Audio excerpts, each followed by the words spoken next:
अस्सलाम वालेकुम स्टूडेंट्स। अगला जो हमारा टॉपिक इसी चैप्टर नंबर 6 का आता है, जिसका नाम है करेक्टरिस्टिक्स ऑफ एंटरप्रेन्योर। करेक्टरिस्टिक्स को बेसिकली फीचर भी कहा जाता है।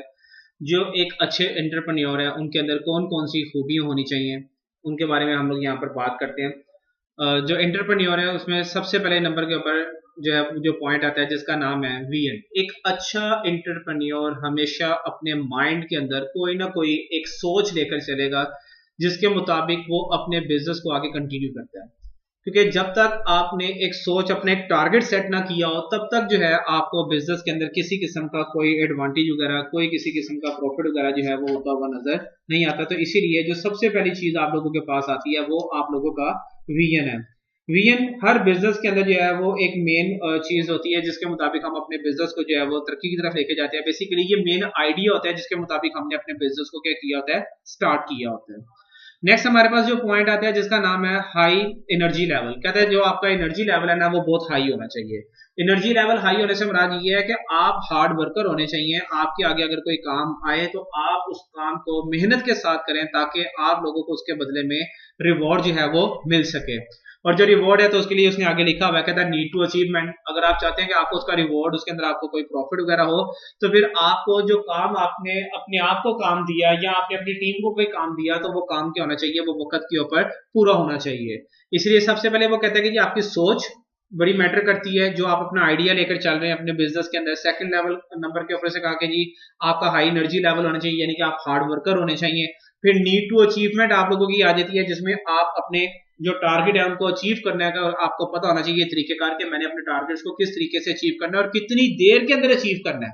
कहीं ऐसा तो नहीं कि मैंने जो टारगेट लगाया हुआ है कि लेट्स सपोज आज के दिन के अंदर मुझे 5 लाख रुपए की सेल होनी चाहिए, तो पता चले कि जी आज का दिन ही 2 दिन लग गए मुझे 5 लाख की सेल होने में। अगर मैं यहाँ पर थोड़ी सी यहाँ पर बात करूं तो नीड टू अचीवमेंट में आप लोगों के पास अक्सर आप लोगों ने देखा होगा कि जितने भी ये फास्ट फूड के जो रेस्टोरेंट्स हैं आप लोगों के पास, लाइक KFC, मैकडोनल्ड्स गए, तो यहाँ पर अक्सर कुछ काउंटर्स आप लोगों को वहां पे लिखा हुआ नजर आता है काउंटर क्लोज। रीजन क्या है कि उस दिन का उस बंदे ने अपना टारगेट क्या किया होता है, अचीव कर लिया होता है, जिस वजह से उसका काउंटर वहां पर आपको लिखा हुआ नजर आता है काउंटर क्लोज।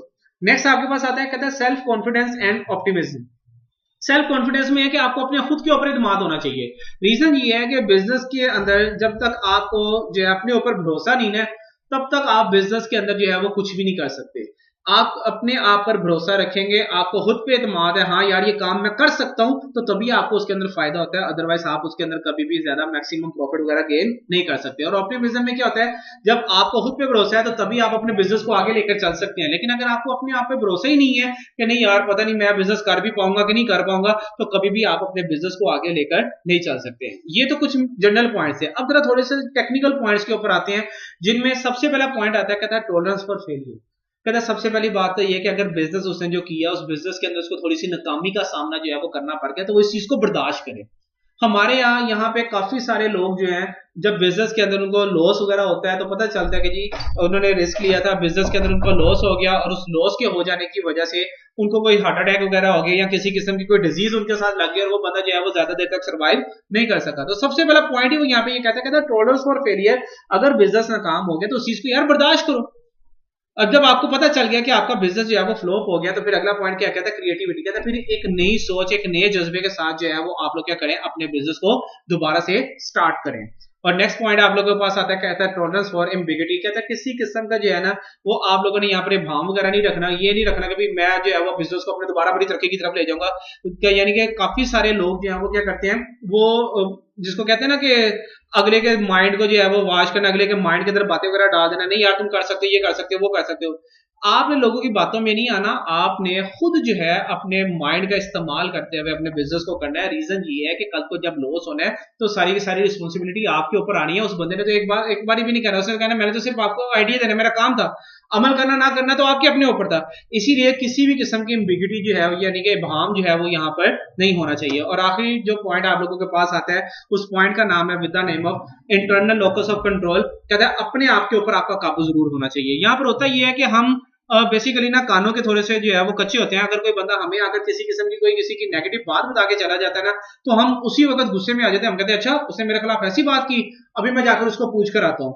तो इसीलिए वो कहते हैं कि जी आपका जो है ना खुद के ऊपर थोड़ा सा कंट्रोल होना चाहिए, जिसमें आप लोग अपने जो है वो बर्दाश्त करें। बिजनेस के अंदर बहुत सारी चीजें होती हैं, आपके कंपेटिटर्स जो है वो बहुत सारी नेगेटिव वॉइस आपके खिलाफ क्रिएट कर जाते हैं। सम टाइम आपके जो नंबर ऑफ एम्प्लॉयज जो आपके पास काम कर रहे होते हैं, जब आप उन एम्प्लॉयज को फारिग करते हैं तो वो लोग भी आपके अगेंस्ट नेगेटिव प्रोपेगेंडा लाजमी करते हैं, जिससे आपके बिजनेस को नुकसान पहुंचता है। तो इसीलिए वो कहता है कि जी एक अच्छा जो एंटरप्रेन्योर है ना, उसके अंदर ये 8 क्वालिटीज होंगी तो वो एक अच्छा एंटरप्रेन्योर हो सकता है। अगर उसके अंदर ये क्वालिटीज नहीं है तो वो एक अच्छा एंटरप्रेन्योर भी नहीं हो सकता।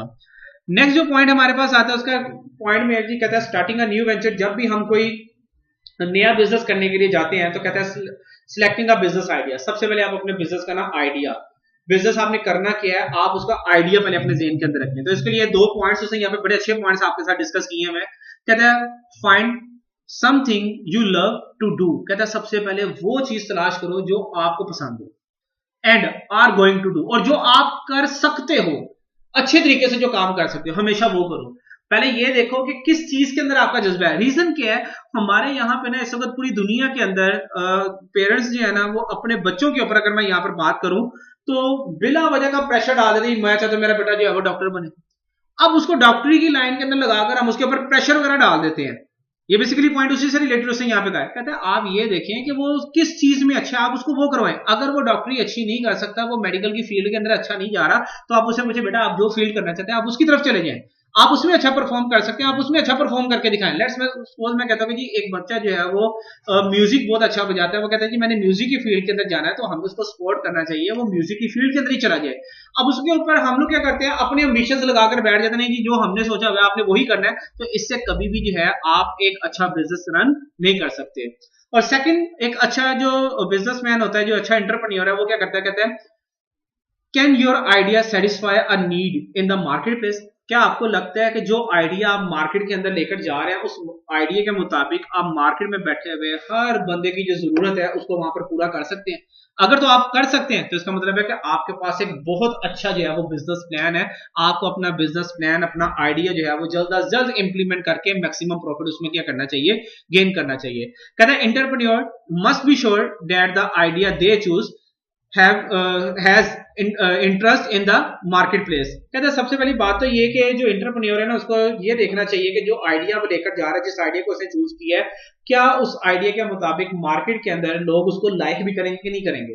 क्योंकि मार्केट के अंदर आपने अपनी जगह बनानी होती है। अगर आपका जो बिजनेस है लोग उसको लाइक ही नहीं करते, तो फिर मैं जितना मर्जी चाहे उस बिजनेस के अंदर पैसा लगा लूं, मैं चाहे जितना मर्जी उसके ऊपर रिस्क ले लूं, जब लोगों ने नहीं उसको लाइक करना तो फिर मुझे उस बिजनेस को करने का फायदा। इसका मतलब है कि मैं सिर्फ रिस्क ले रहा हूं, उस रिस्क के बदले में मुझे किसी किस्म का कोई प्रॉफिट नहीं मिलना। आप जब बिजनेस करने गए तो आपने ये भी देखना है कि क्या आपका बिजनेस मार्केट के अंदर एक्सेप्टेबल भी है कि नहीं है, क्या लोग उस बिजनेस को भी लाइक करते हैं कि नहीं करते। रीजन क्या है, रीजन हमारे पास आती है क्रिएटिंग अ बिजनेस प्लान। जब आप अपने बिजनेस प्लान को क्रिएट करते हैं ना तो कहते हैं कि जी मोर देन 50%, जैसे आपके सामने यहाँ पे लिखा हुआ है, कहता है 58% के करीब जो लोग है ना वो अपना जब बिजनेस का कोई भी प्लान बनाते हैं तो उसको रिटर्न फॉर्म के अंदर नहीं लेकर आते। ये एक सबसे बड़ा नेगेटिव पॉइंट है हमारे इस वक्त लोगों के दरमियान। लोगों को लगता है कि भाई हमारे दिमाग के अंदर हर चीज है। अगर मैं बात करूं तो इंसानी दिमाग की जो फितरत है वो कुछ इस तरह से है कि अगर उसको कोई बात बताई जाती है ना तो 24 घंटे के बाद जो बात उसको बताई जाती है उस बात का वो 50% से 40% तक वो भूल चुका होता है। महीने के बाद अगर उससे वही बात पूछी जाए ना तो उसको कुछ भी नहीं उस बात के बारे में आइडिया। तो कहता है हाँ यार सुना था लेकिन अब मुझे कच्चा पक्का पता है उसके बारे में।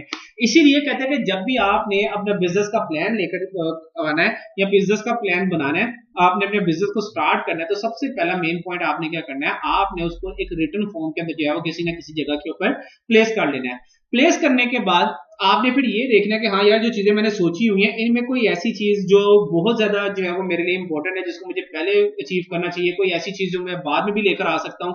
लाइक मैंने बिजनेस करने के लिए सोचा कि मुझे बिजनेस जो है वो 10 जगहों पर होना चाहिए, 10 जगह मैंने डिसाइड कर ली। अब 10 जगह डिसाइड जो की है, क्या उन 10 जगहों पे इकट्ठा मैं बिजनेस करूं तो क्या मैं हर जगह की डिमांड को पूरा कर सकता हूं कि नहीं कर सकता।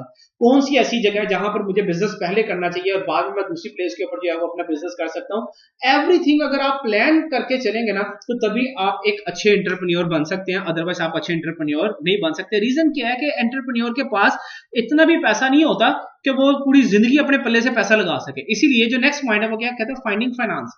वो फिर क्या करता है, वो पैसे की तलाश करते हैं क्योंकि शुरू में तो वो थोड़े बहुत पैसे लगा लेगा जिससे वो अपना बिजनेस स्टार्ट कर लेगा, लेकिन जैसे ही उसके अपने पास पैसा जो है वो खत्म होना शुरू होता है तो फिर वो क्या करता है, वो डेट फाइनेंसिंग करता है, वो कर्जा लेना शुरू कर देता है। और कर्जा लेने के लिए जब वो जाता है तो जाहिर बात है, अब कर्जा जब वो लेगा तो उसके ऊपर उसको इंटरेस्ट पे करना पड़ेगा।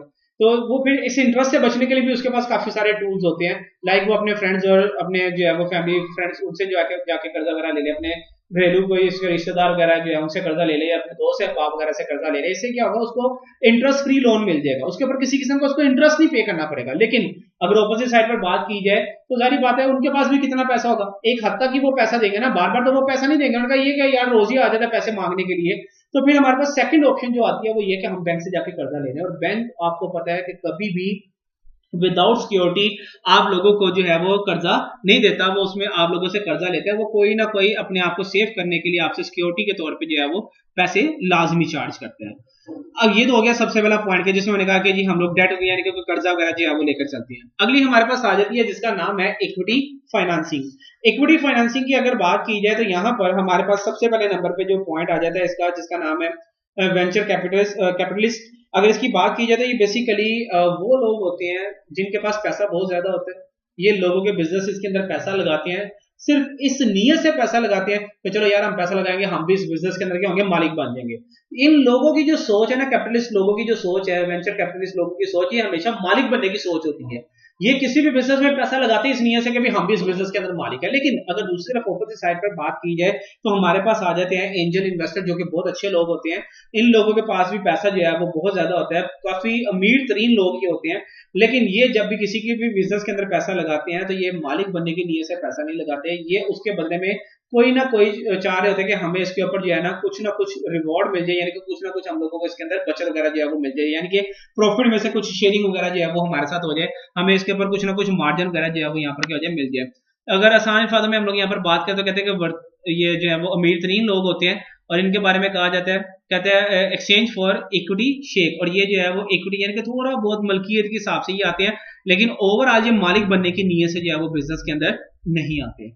अब जब भी कहीं पर बिजनेस किया जा रहा होता है तो सबसे मेन फैक्टर क्या है कि आपकी गवर्नमेंट जो है ना उस बिजनेस को सपोर्ट करे। अब गवर्नमेंट अगर उस बिजनेस को सपोर्ट नहीं करेगी तो जारी बात है वो बिजनेस भी कभी कामयाब नहीं हो सकेगा। गवर्नमेंट को सपोर्ट किस तरह की उसको करनी चाहिए, गवर्नमेंट को जो है उसको इजाजत देनी चाहिए कि ठीक है जनाब आप जो प्रोडक्ट बना रहे हैं, हमारे मुल्क में ये प्रोडक्ट बनाने की इजाजत है, आप मुल्क में जिस मर्जी हिस्से के अंदर उसको सेल आउट करें। हमारे यहाँ पर काफी सारे लोग बिजनेसेस ऐसे हैं जो जिस जगह पे स्टार्ट होते हैं उसी जगह पे स्टार्ट होते हैं और उसी जगह पे बंद हो जाते हैं, उनका सेटअप भी बड़ा लिमिटेड सा हो जाता है। रीजन कि गवर्नमेंट ने बिजनेस को लेकर जो है वो रिस्ट्रिक्शन लगाई हुई है कि अगर आप उसको जो है वो लार्ज पैमाने के ऊपर लेकर जाते हैं, उसको फैलाते हैं, बिजनेस को एक्सपेंड करते हैं, तो आपको अपने बिजनेस को रजिस्टर करवाना पड़ता है, क्योंकि आप लोगों का नाम कोई ना कोई यूज करके उस प्रोडक्ट को जो है वो यूज कर रहा होता है। जैसे काफी सारी जगहों के ऊपर सेम नाम के लोग जो है वो सेम रेस्टोरेंट खोल के ना बैठ जाए, ठीक है, सेम नाम से जो है वो सेम चीज ना बिकनी शुरू हो जाए। या कहने का मतलब ये है कि नाम सेम होता है, फिर क्वालिटी अंदर चेंज होती है, जिससे दूसरे लोग जो है वो परेशान हो जाते हैं। अक्सर आपने देखा होगा काफी सारी जगहों के ऊपर जो है वो लोगों ने लिख के लगाया होता है कि हमारी इसके अलावा कोई और ब्रांच नहीं है। तो दैट्स अ प्रॉब्लम। क्यों? क्योंकि हमने उनका एरिया लिमिटेड किया होता है, हम उनको जो है वो बिजनेस एक्सपैंड करने की इजाजत नहीं दे रहे होते। तो इसके अंदर गवर्नमेंट को अपना रोल प्ले करना चाहिए, गवर्नमेंट को जो है उनको थोड़ा सा सपोर्ट करना चाहिए, अपने जो रूल्स एंड रेगुलेशन उसने बनाए हुए हैं उनके अंदर थोड़ी सी लचक हो, ताकि वो लोग अपने बिजनेस को क्या कर सकें, एक्सपेंड कर सकें। और जो आखिरी पॉइंट हमारे पास आता है वो है इंट्राप्रेन्योरशिप। इंट्राप्रेन्योरशिप की बात की जाए तो इसमें बेसिकली कहा जाता है कि अगर आप एग्जिस्टिंग बिजनेस के सेटअप के अंदर रहते हुए कोई नई चीज जो है वो क्रिएट करते हैं तो उसे एंटरप्रेन्योरशिप का जो है वो नाम दिया जाता है। लिखा भी हुआ कहता है promoting innovation within organisation structure. आप जिस ऑर्गेनाइजेशन में काम कर रहे हैं, जिस स्ट्रक्चर में काम कर रहे हैं, उसी में रहते हुए आपको प्रमोट किया जाए किसी कोई इनोवेशन के लिए, तो उसमें हम लोग इंट्राप्रेन्योरशिप का नाम देते हैं। जिसमें क्या होता है, an idea for promoting creativity, जिसमें हम कहते हैं कि जी आपने बहुत अच्छा जो है वो एक आइडिया हमें दिया जिससे बिजनेस जो है वो तरक्की की तरफ क्या हो रहा है, जा रहा है। तो बेसिकली इंट्राप्रेन्योरशिप को अगर आसान से आसान अल्फाज में बयान करूं तो कहा जाता है process of promoting innovation within the structure of an existing organisation. अपने मौजूदा स्ट्रक्चर के अंदर रहते हुए किसी भी नए आइडिया को प्रमोट करने का नाम क्या होता है, इंट्राप्रेन्योरशिप।